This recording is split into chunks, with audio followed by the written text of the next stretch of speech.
views and opinions expressed in this program are those of the participants and do not necessarily reflect the views of BronxNet or the program underwriters. Hello, and welcome to Open Tuesday, a weekly program providing you the latest information, resources, services, and community efforts taking place locally here in the Bronx and virtually. I'm your host, Jericho Tran, filling in for Sonyi, Lopez, and today is Tuesday, April 20th. Coming up, we'll be speaking with Andrea Shapiro, Director of Program and Advocacy for the Met Council on Housing, about the $2.4 billion for rent and homeowner relief included in the recently passed New York State fiscal budget. Then we'll look into the case of Derek Chauvin with criminal defense attorney Jodi Morales to help explain the details of the trial. After that, we'll learn more about the New York City Police Reform and Reinvention Collaborative Draft Plan while discussing alternative solutions the city can practice to help address sex trafficking with Dr. Q English from the New York Anti-Trafficking State Coalition. And with hundreds of thousands of residents losing their jobs as a result of the pandemic, Jeffrey Almanzar, an accountant at Commission Tax E&T, will share some tips and tricks with us on financial literacy to help create smarter options for our wallets. So please stick around. Open Tuesday starts right now.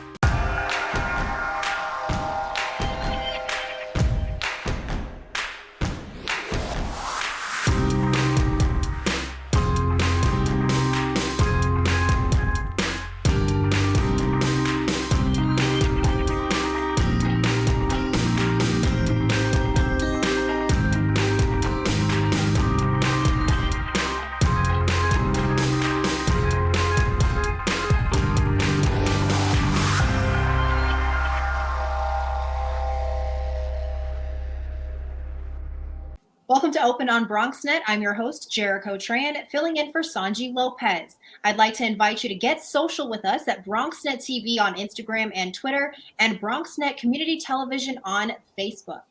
The New York State fiscal budget for the year 2022 passed 2 weeks ago. The $212 billion budget includes $2.4 billion for rent and homeowner relief. The multi-billion-dollar bill is expected to help New Yorkers facing potential eviction and the rise in homelessness as a result of the pandemic. Joining us now to discuss this bill is Andrea Shapiro, Director of Program and Advocacy for the Met Council on Housing. Andrea, welcome. Thank you. So, just to get started, can you tell us a little bit more about this $2.4 billion and how it's expected to be allocated to New Yorkers? Sure. So the money is coming from Washington. It's part of the federal relief program. And what was decided in the budget is how New York is spending it. So we really have to thank Chuck Schumer and friends in Washington for getting us that much money in New York. We believe that tenants owe around $2.4 billion in rent from the beginning of the crisis. And so we actually do have enough money to cover all the back rent in New York, which is really exciting. So unlike previous programs, which were underfunded, this does have the money to help people.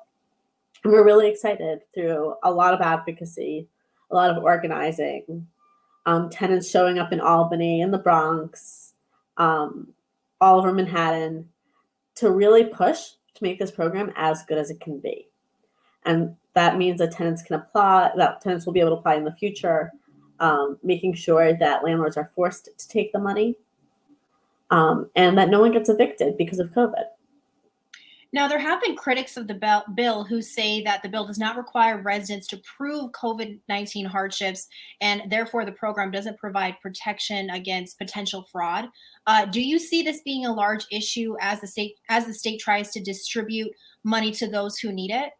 So the program does require proof. It very explicitly requires proof. What that proof is we don't know yet.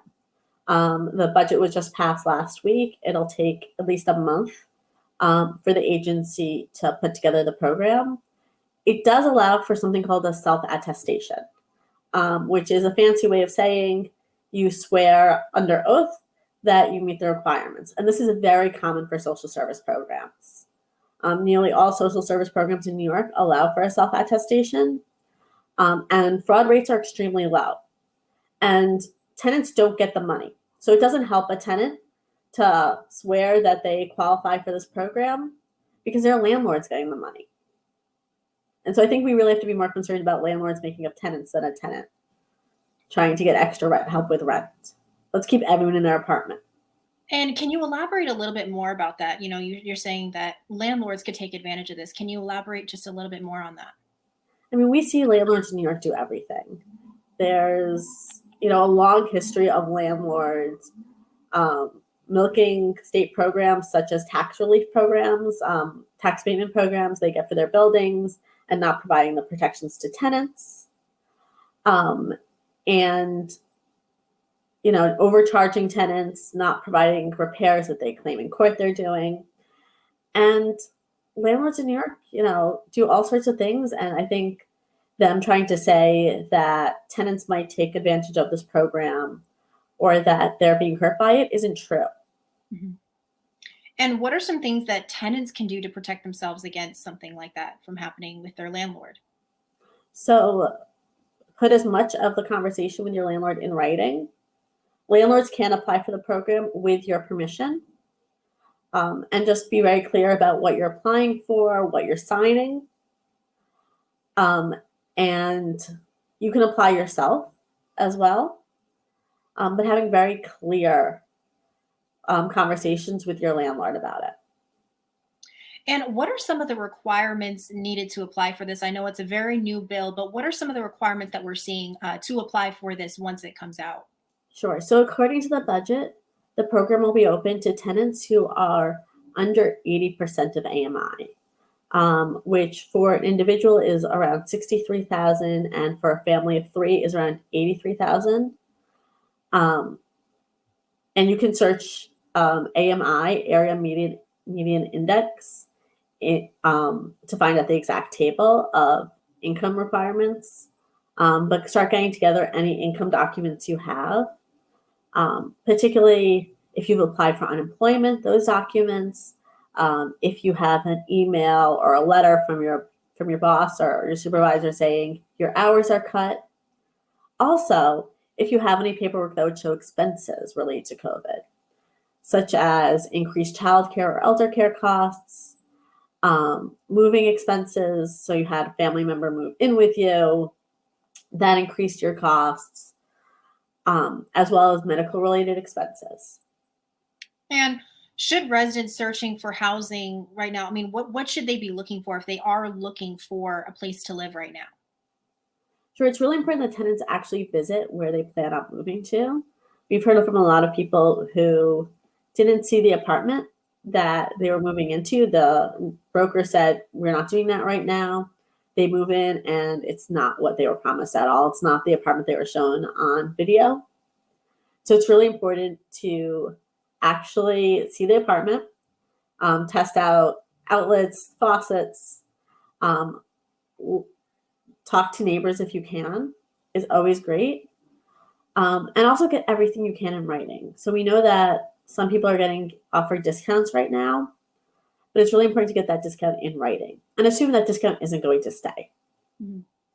And when you're saying getting it in writing, do those documents, should they be notarized? No, they don't need to be notarized. Just having something in an email, even a text is often good. Mm-hmm. But email is better. Written on a paper is best, just so you have it in front of you. And, residents looking for housing right now, is it better for them to rent or should they be looking more to buy? So my council is a tenants' rights organization, so we really focus on renters. Mm-hmm. If people can afford to buy and think that's the best choice for them, that is really important. And there's lots of organizations who can help people figure out that process, which we know is really complicated.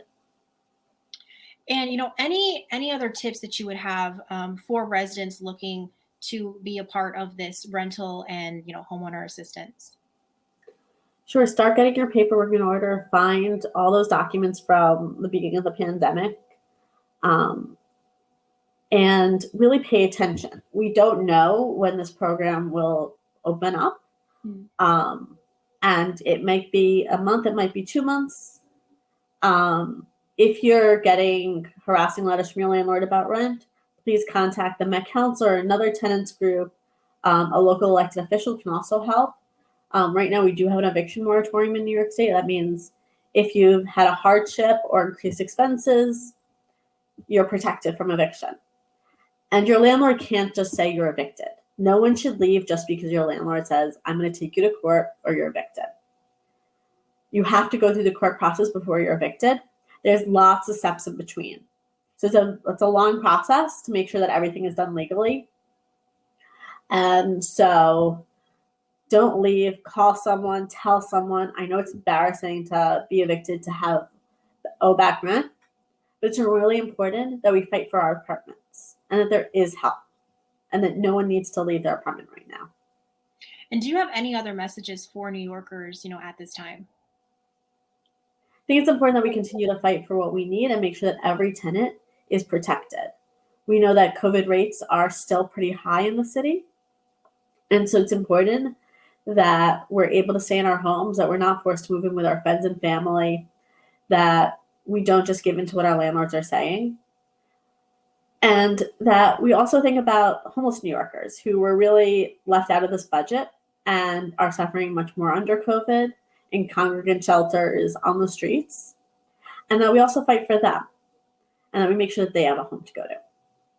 Now, instructions for how to apply for this assistance have not been made available yet. But, for residents that are interested, where can they check up for instructions? How do they stay in the loop with this? Sure. So Met Council on Housing runs a tenants' rights hotline. It's open on Mondays 1:30 to 8, Tuesdays 5:30 to 8, Wednesdays 1:30 to 8, and Fridays 1:30 to 5. The number is 212-979-0611. And as soon as the program opens, we will be helping people apply for it. And, do you see, how many people do you see applying for this ballpark? There's 1.4 million tenants who are behind on rent. We know there's 40,000 cases in New York City that were brought in the short period when landlords could bring court cases. So we know that the site's probably going to be overwhelmed. We know it's going to feel like a rush. People should know that there is a lot of money in this program. And so unlike other programs, you are likely to get some, but you do need to pay attention. You do need to apply. And for more information, how can folks get into contact with you? Sure. Calling our hotline is the best way. And the number again is 212-979-0611. The Met Council's website at metcouncilonhousing.org is also a place where we always put the information. Awesome. Well, thank you so much, Andrea. This was extremely helpful. I appreciate your time. We will be right back. We know that people are dealing with the health crisis, but there's also a lot of food insecurity. We're giving out healthy food options, and that's what's key here. If you're a senior, you have a disability, they'll actually deliver meals to you. The residents are anxious, they're worried, they're scared, they want to be tested. When things were happening in our community and we couldn't get the help. There's almost a presumption of criminality that attaches to your skin color. The site will prioritize those who are at highest risk in the population. If you feel symptoms and you'd like to visit one of these COVID-19 testing sites here in the Bronx, you may call the State Health Department's hotline. Important to note about this site is no reservations are needed. This is a walk-in clinic. A lot of us are out of work and looking for something to do. We have the machinery and the skills to make large scale of these masks and gowns. Take care of your people. It's going to go way further than we actually can understand. Right now, employees like myself are just adjusting to the new reality. Reporting from Bronxnet, this is Tran.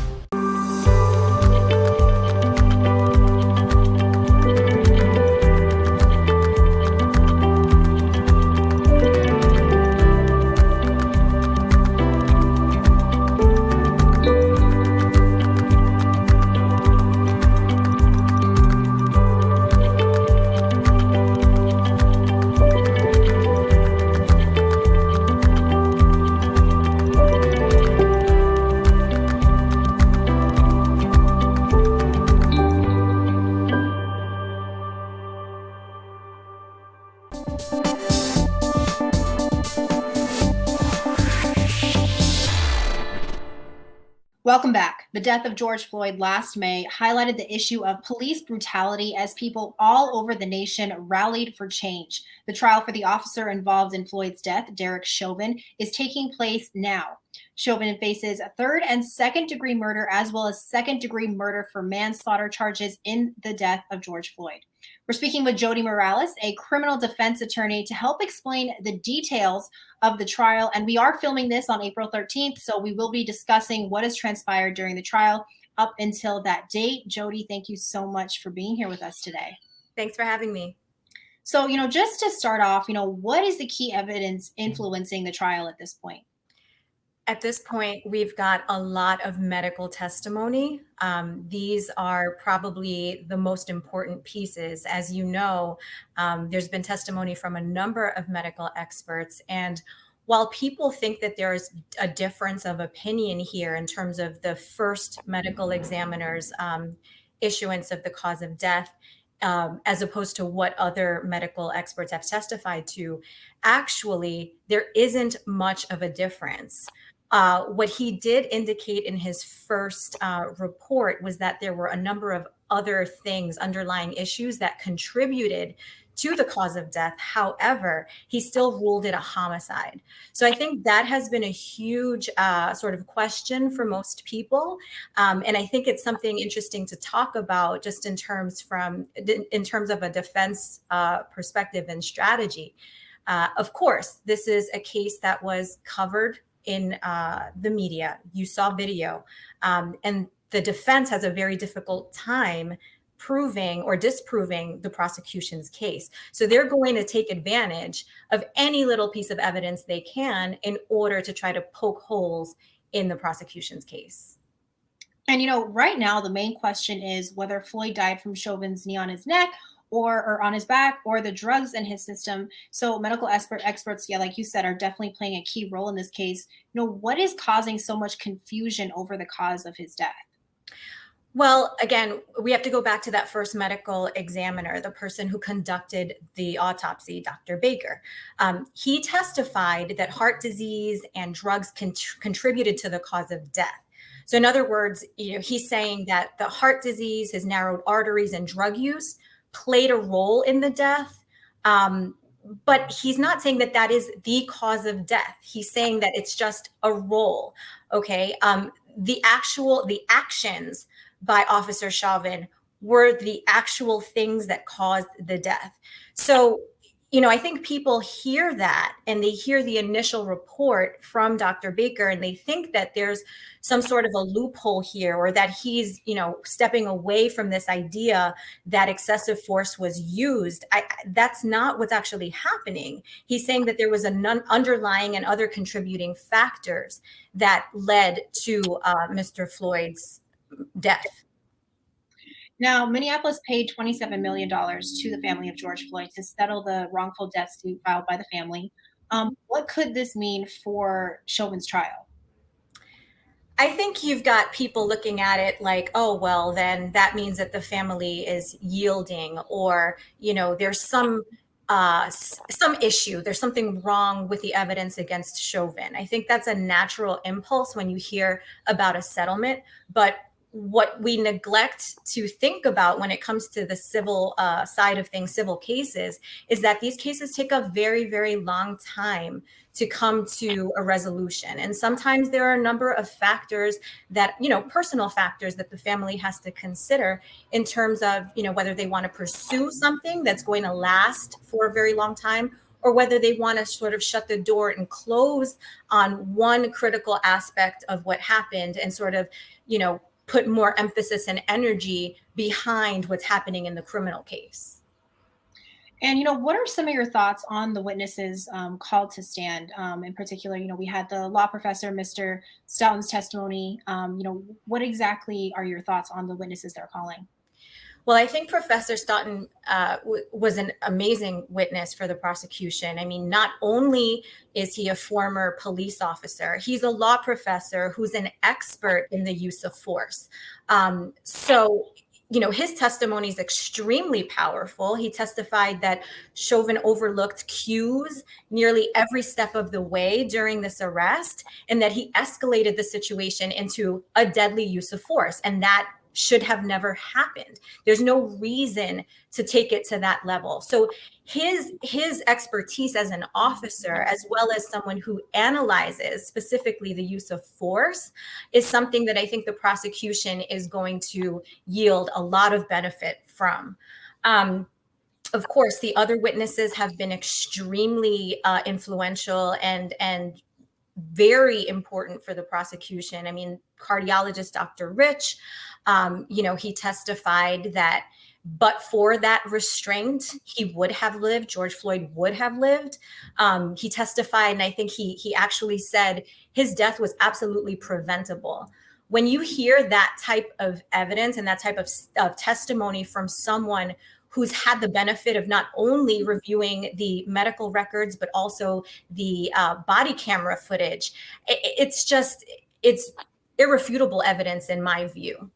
Of course, we also have to consider the family. I know his brother testified, and it was a very powerful and emotional moment.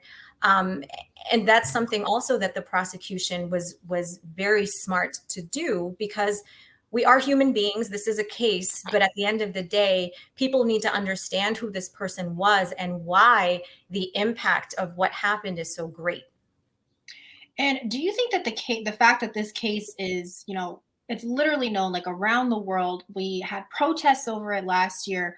Do you think because this case is so well known, will that affect the verdict of the case? And if so, how do you think it will affect it?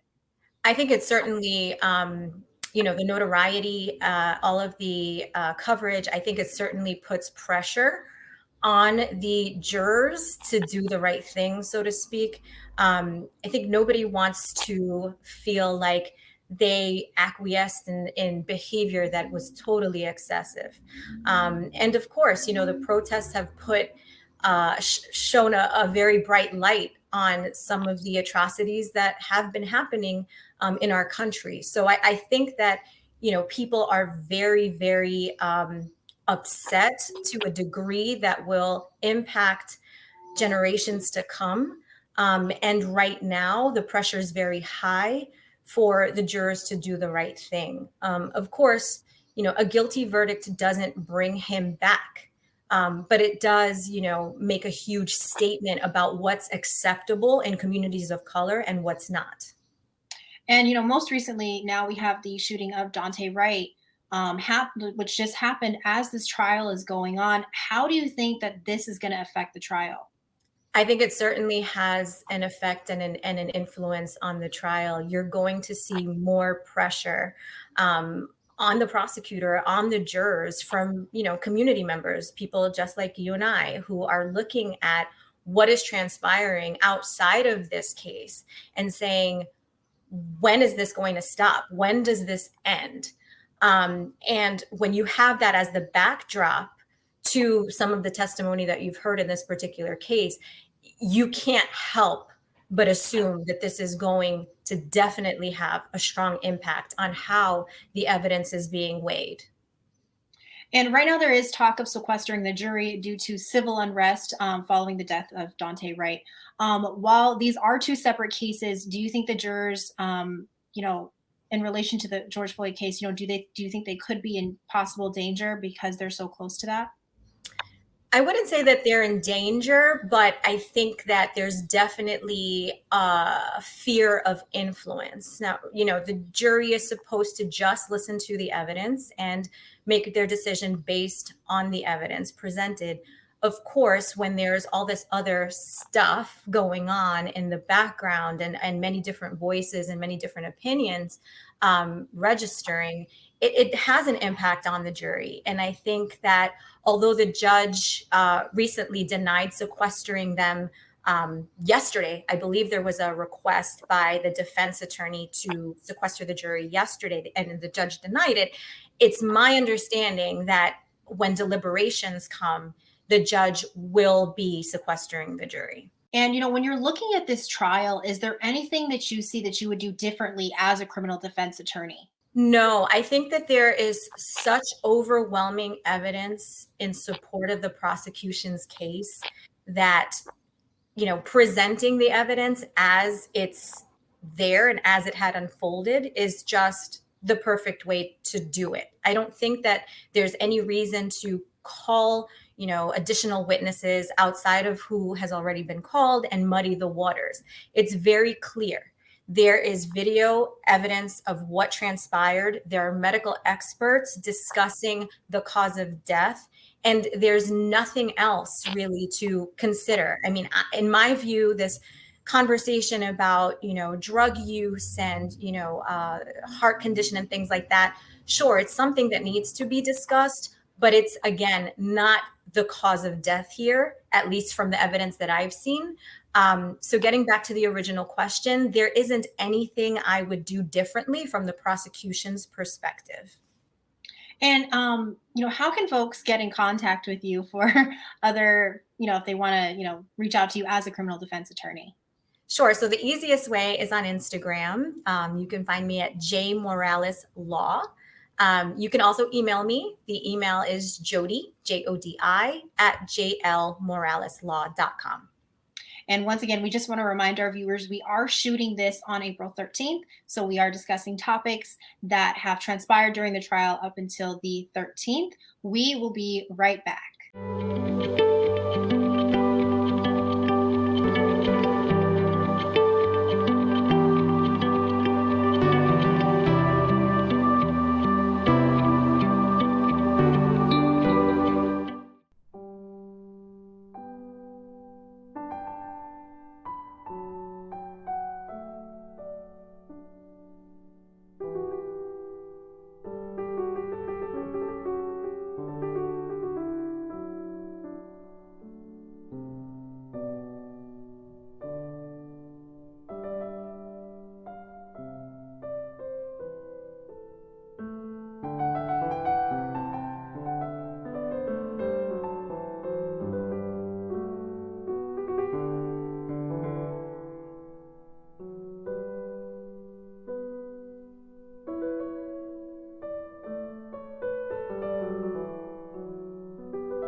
Who's most at risk for coronavirus? People over 65, people with underlying medical conditions like heart disease, chronic lung disease, asthma, diabetes, people undergoing cancer treatment, and people with weakened immune systems. What should you do if you or a loved one is at higher risk?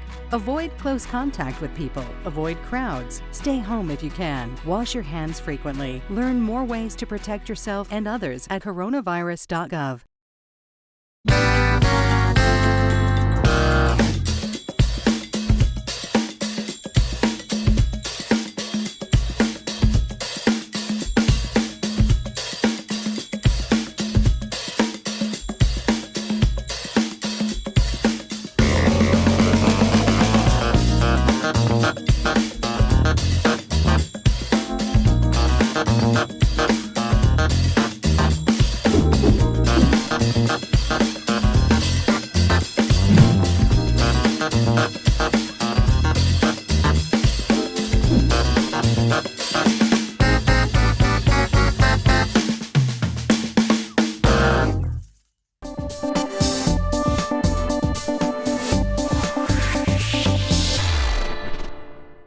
Welcome back. Mayor de Blasio announced the New York City Police Reform and Reinvention Collaborative Draft Plan. And as a part of that plan, the city will formalize a task force for the health and safety needs of sex workers. NYPD policies and procedures for identifying and investigating human trafficking will be reviewed in order to find alternative methods to addressing sex work. Here to tell us more about this is Dr. Q English, co-chair of the New York Anti-Trafficking State Coalition. Dr. Q, thank you so much for being here with us today. Thank you for having me. So just to start off, can you tell us more about this reform plan? Yes, absolutely. The reform plan as written is definitely not something that we advocate for in particular section. And I'm just going to address the section that relates to their recommendation on improving policies and approaches to combating human trafficking and sexual and labor exploitation. And what's happened in the plan, it was, we feel it was a way for them to create the dialogue and a clear path for legalizing prostitution in New York. The actual section discusses what they would like to do, for those that are being trafficked. Obviously, more services, more intentional services, which is absolutely great. That was one bullet of that section. Mm-hmm. The rest of the section talks about the protection and what they're going to do in the area of for sex workers, which is the problem. Not because we don't care about, what they go through and their livelihood.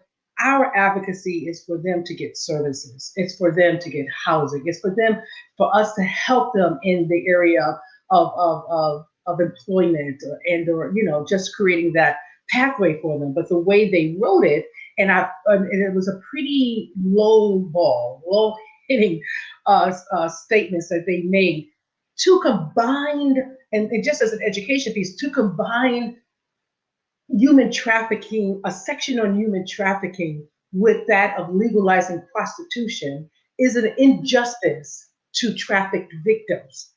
The statement I'm going to make is this: you cannot advocate against human trafficking and support the legalization of prostitution. Why? Because to support the legalization would mean you support the increase of trafficking. Case in point, in every country that has legalized and or decriminalized prostitution, Amsterdam, all of these countries, they have seen an documented increase in trafficking. Why? Because if it's legal, we don't have our law enforcement like banging down the doors, right? Because now we're seeing it's legal. We see legal brothels now that can be owned by pimps in New York, and they can continue the dark trade of trafficking. That's where the problem comes in. The problem isn't helping those that are in the trade. The problem is in the ramification of the legalization. So what we're saying is, don't legalize this on the back of my black and brown and my immigrants. Why? Where do you think these legal brothels are going to be? You think they're going to be down on Fifth Avenue?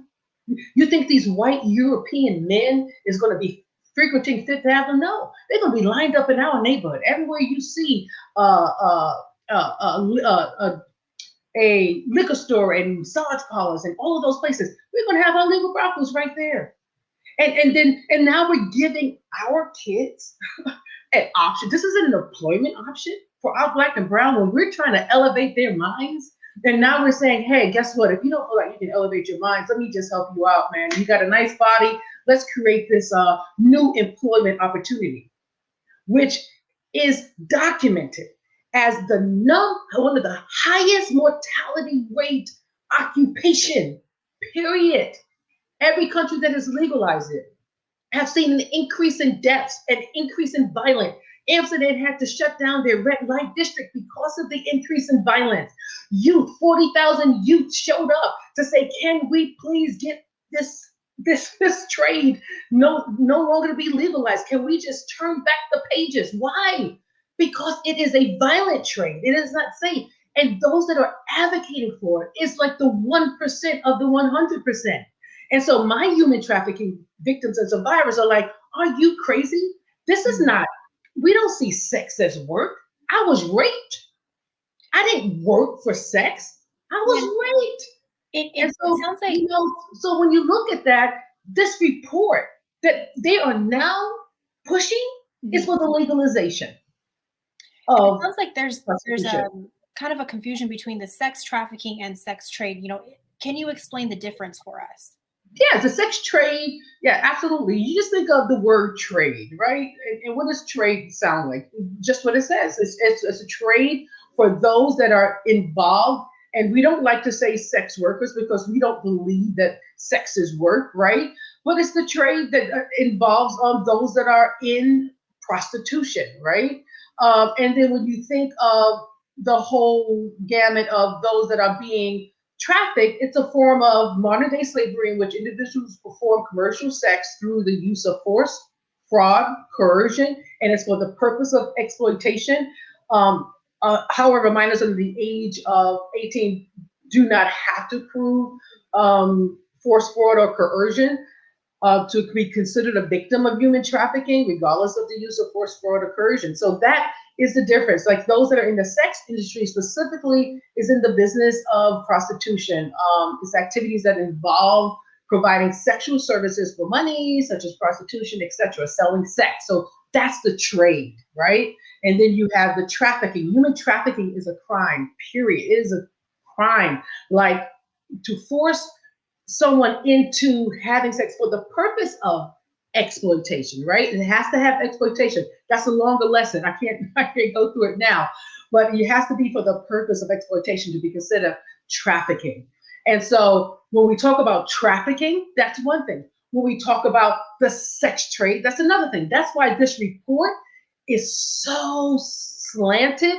It did not include the voices of major organizations out in New York City that may have to have something to say against it. We voiced our opinion, and it was like a day too late because we did not see this report. Many of the advocates, human trafficking survivors were like, are you kidding me? You're going to create this legalization on our backs after I had to endure rape 20 to 30 X amount of times, and now you're saying this 1% that's advocating for it, the legalization, now we're going to see the ramifications of this in our city. That's why we're saying not on my watch. This is crazy. This cannot happen in our city, period. And even one of the bills that were written, one of the bills, let me just say this one point, and I know we have a short time, and this is a longer segment, but one of the bills that had been advocated for had said, they had a section that said, oh, we can even turn NYCHA apartments into legal brothels. I'm like, are you crazy? Do you see the intentionality of creating this atrocity on the backs of my Black and brown? And this is not even a statement about, how moral standing. This is just simply violence being increased, trafficking being increased, all because we're thinking about legalizing prostitution. And what are some alternatives that the city can pursue instead of this plan?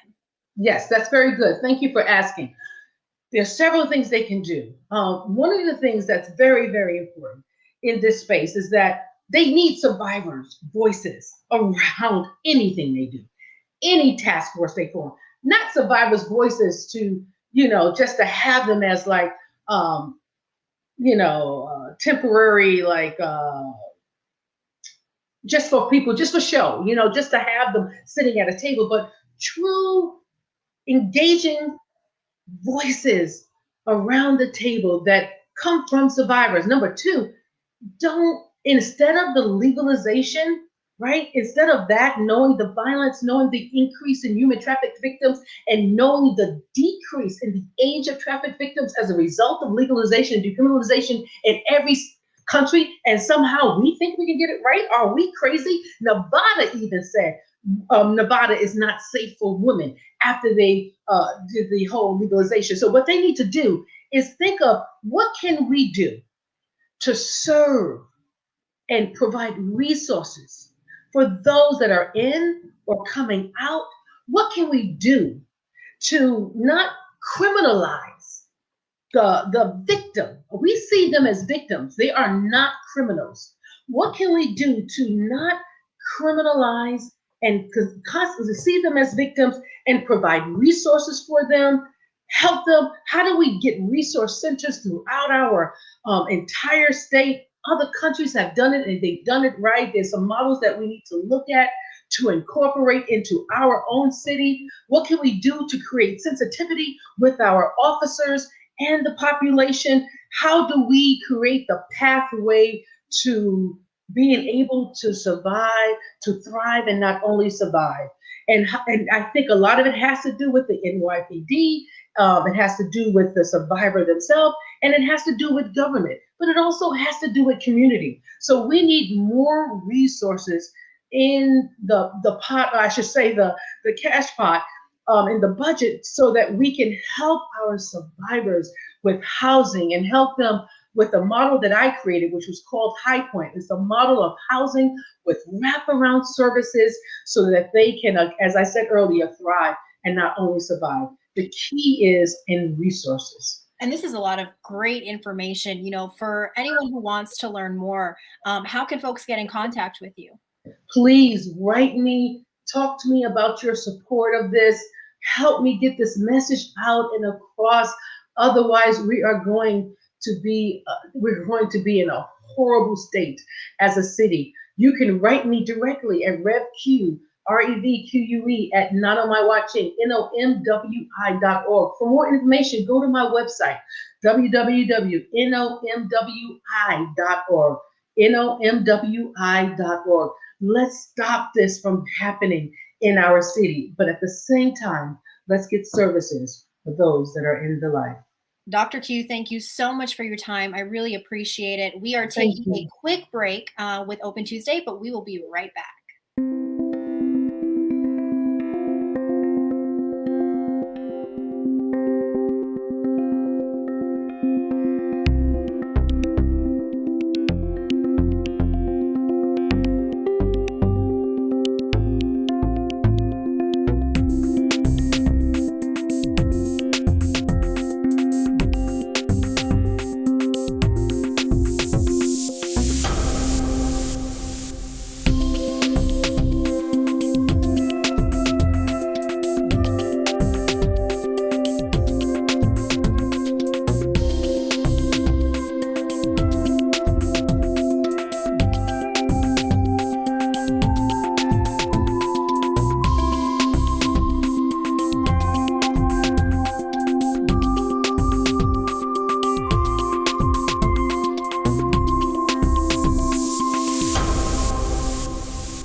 We know that people are dealing with the health crisis, but there's also a lot of food insecurity. We're giving out healthy food options, and that's what's key here. If you're a senior, you have a disability, they'll actually deliver meals to you. The residents are anxious, they're worried, they're scared, they want to be tested. When things were happening in our community and we couldn't get the help. There's almost a presumption of criminality that attaches to your skin color. The site will prioritize those who are at highest risk in the population. If you feel symptoms and you'd like to visit one of these COVID-19 testing sites here in the Bronx, you may call the state health department's hotline. Important to note about this site is no reservations are needed. This is a walk-in clinic. A lot of us are out of work and looking for something to do. We have the machinery and the skills to make large scales of these masks and gowns. Take care of your people. It's going to go way further than we actually can understand. Right now, employees like myself are just adjusting to the new reality. Reporting from BronxNet, this is Tran.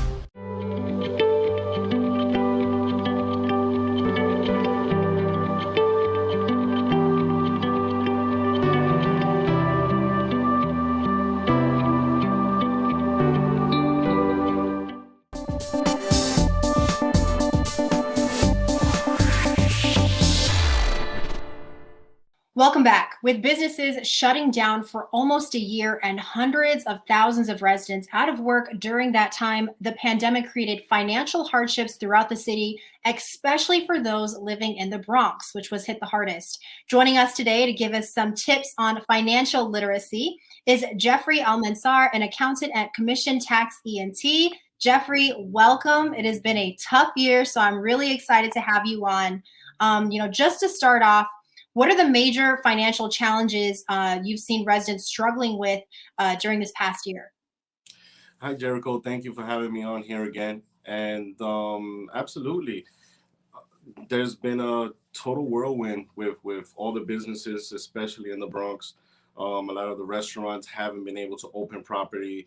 A lot of the loans that a lot of people have been trying to get into their bank account from the SBA and from the PPP has also been delayed.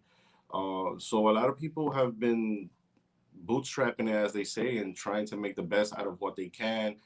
The capacity that is allowed in restaurants is to a bare minimum, to the point where it's not even feasible for them to open up and make a profit, so it's definitely a difficult time.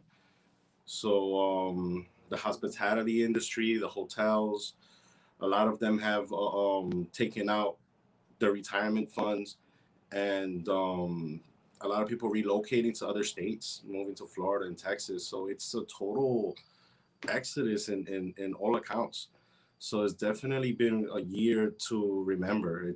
I've never experienced anything like this in my life. In my 20 years in business, this has been by far the most that has ever happened in just 1 year. Obviously also taking account the pandemic. But the way everyone has reacted to it has been really, really mind-boggling. And what are some tips you have for residents who are looking for smarter ways to spend their money?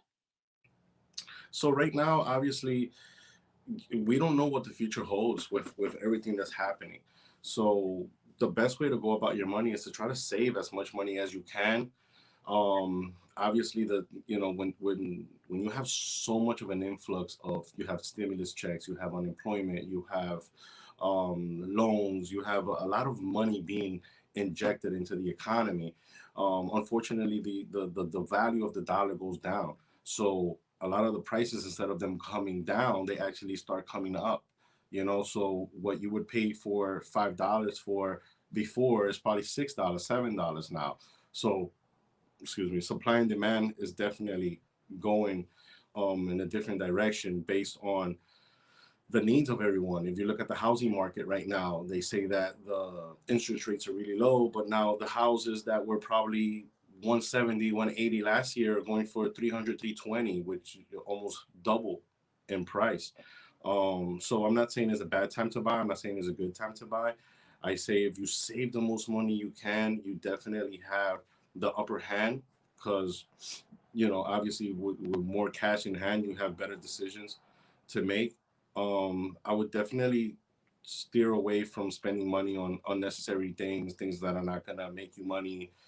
I know the sneaker industry right now is going into the billions. It gets people just home with a lot more time to buy, the sneakers, and a lot of the resellers and all these people. But at the end of the day,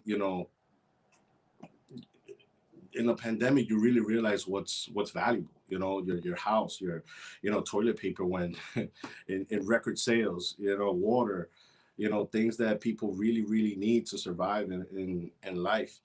So yeah, I would try to just invest in yourself. Learn a new skill. So we are in the middle of tax season. What are some tips you have for residents filing their taxes, especially those who filed for unemployment this year?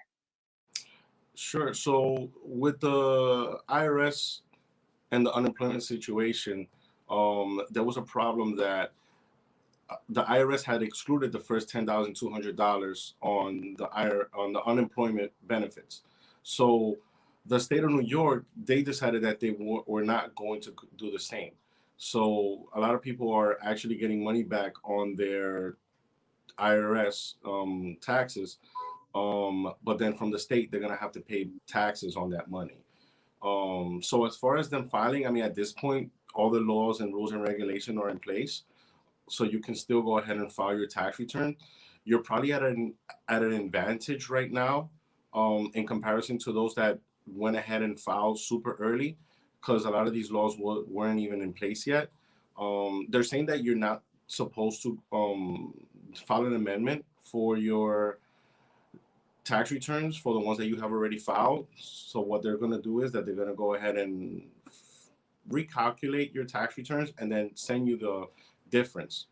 But there's still an issue with that because some people have kids, some people qualify for the earned income credit. So you have to go to a professional to figure out if the number that the IRS is going to recalculate for you is in fact the number that you're entitled to. So there might be a possibility that you might be entitled to more money. So you definitely want to go ahead and mid-year, I always like to do a mid-year review with all my clients to go over their tax year for the next coming year. But in this case, we'll be pretty much looking at the current year tax return and going back and seeing if there's any opportunities that we missed that we can go ahead and amend the tax return to get them the best outcome possible with everything that happened this year. Wow. And, with the pandemic stopping a lot of our day-to-day lives, what it didn't stop was the bills from piling up.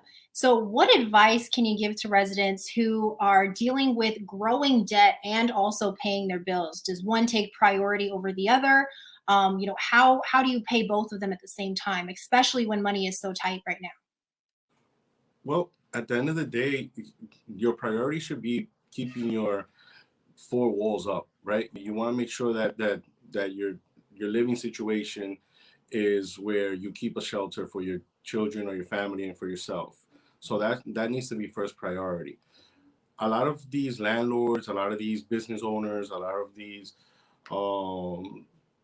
landowners, or if you live in a private home, the banks are giving the landlords and a lot of these business owners like an extension of payment. So they also pass laws within the state that does not allow anyone to get evicted from their homes for a year. I think they extended it till the end of this year. I'm not condoning that anyone do not pay their bills. Obviously, if you're making the money, you should pay your bills, because at the end of the day, it's not going to go away. They're probably just going to prolong it so you can pay for it later, but you're still going to have to pay for it at some point. So if you have the ability to pay for your bills, then pay for your bills. If you're able to eat and maintain your family and do everything you have to do, then do that. But if you're going through a super financial hardship that you can't, you should definitely talk to your landlord, talk to your mortgage bank, talk to whoever's in charge of collecting the rent or management, whoever they are. And they all have systems in place right now to help everyone to put them in a better position and communicate. You don't want to become a squatter or a hoarder or one of these people that just live rent free, because it'll definitely, go into your account. That they'll definitely consider that we're going through a pandemic, but it can definitely affect your credit in the future. So you want to put yourself in a position of communication So as far as a priority, keeping a roof over your head is number one. And, sticking with those priorities, now that we've received a few stimulus checks, we're going to pull up a survey here conducted by Morning Consultant on how long citizens believe their stimulus checks will last them. When deciding how to spend that money, what are some factors residents should consider? Again, saving as much as you can, unless you're already in a position where you have an idea or you already have a business that you're thinking about starting. This could be a good startup for anybody trying to venture off into their own businesses. So that's another thing that has been super on the rise, especially in our firm, is opening up small businesses. So I guess a lot of people during the course of this pandemic realize that they can do what they do from home. They have other talents and skills that they can share with the world. And this pretty much put them in a position to start their own business, so you can save the money, you can pay down some bills, you can stock up on whatever you need to stock up, because, we want to be optimistic. We want to know that the pandemic is almost over. But there's still people that are getting sick, so you still have to, be cautious. You still have to wear your mask. You still have to, pretty much try to limit yourself from being in contact with a lot of people. And hopefully this will be all over soon with the vaccinations and everyone taking care of themselves a lot better. But Some great tips. Yeah, definitely. I'm over here taking notes too, because I'm like, I need this. Yeah. So for more information, how can residents get into contact with you? So you have my Instagram page is at commissiontax.com. We're also revamping our website right now, which will also be commissiontax.com. And then my phone number is 646-232-4085. So we're definitely willing and able to help as much people as we can. We work through appointments. We have about 6 team members right now that are helping small businesses and people that are looking to file their tax returns. And, we pretty much build relationships with all of our clients, and we want to know more about you. We want to know what you want to do with your future goals. Is it to start a business? Is it to buy a house? Is it to retire? Is it to get out of debt? So we're not just a tax preparation firm. Like we grow with our clients, and we want to take you to fulfill the real American dream, so you want to put yourself in a position to build relationships with people that want the best for you. And that comes around full circle. So that's why we get a lot of referrals and a lot of business, because we genuinely care for people's growth and we want people to succeed. So Awesome. that's what we're about. Thank you so much for your time, Jeffrey. Really appreciate it. That is all for our show today. I'm your host, Jericho Tran. Stay safe.